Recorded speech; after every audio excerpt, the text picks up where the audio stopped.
Juan Mendez Scott's #1 fan. Chapter 7. Debbie.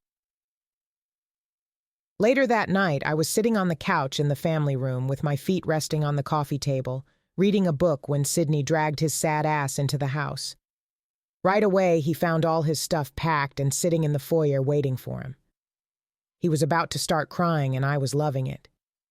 He probably had just left that ghetto fab skank he was with. I felt if he was going to have something like that on the side, he could have done a lot better. Don't get me wrong, she was cute in a tackhead kind of way. She was a short little thing. I would have stomped her like a bug. In a way, I could see why Sidney found her sexy, because she dressed like a ghetto superstar with her round face, jet black slanted eyes, which I thought was strange, and jet black shoulder-length hair to match. She was a light-skinned girl. She looked like she might have been mixed with something.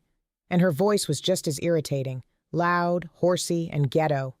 I was careful, though, because she looked like she could fight like a dirty alley cat.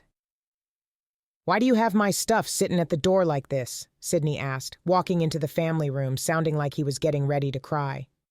"Because you're getting the fuck out of here, that's why," I said, sarcastic and not looking up at him from my book. "Debbie, I'm not going anywhere. This is my house," he said, as if he was ready to stand up to me and stand his ground. "Yeah, right. Oh, yes, you are too. You're getting your ass out of here. You have no proof I was having an affair." "Yeah, you're so right, Sidney," I said, killing him with my sarcasm. "Me seeing you walk off an elevator in a hotel with a young woman doesn't tell me much." Finally, I slammed the book shut and looked up into Sidney's eyes. And whenever I looked into his eyes when he'd done something stupid, he would always look as if he was about to crumble into millions of little pieces. "Oh, by the way, can you guess how long the private investigator I hired has been following you and that skank of yours? I got so much evidence and shit on you and that girl I could make more millions writing a tell-all book about it." "Debbie, I don't want to hear it," I said, raising my voice. "I've already called my lawyer to set up the divorce proceedings. I'm going to clean your ass out so good that when I'm through, you're going to think your dumbass just had a colonoscopy." I opened my book and continued reading. Stupid-ass self.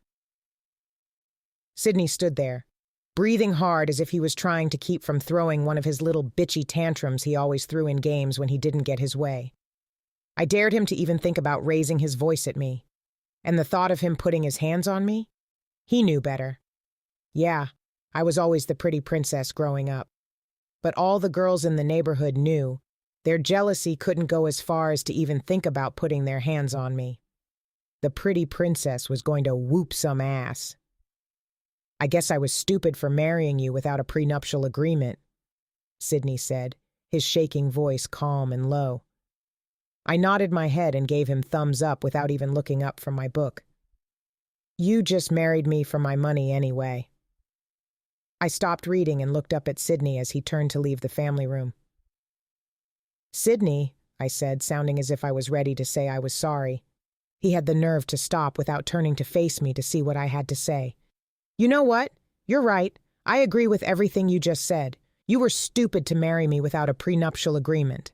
I rolled my eyes at him and he walked out of the house, slamming the door. As long as he came back to get his things, I didn't care where he went.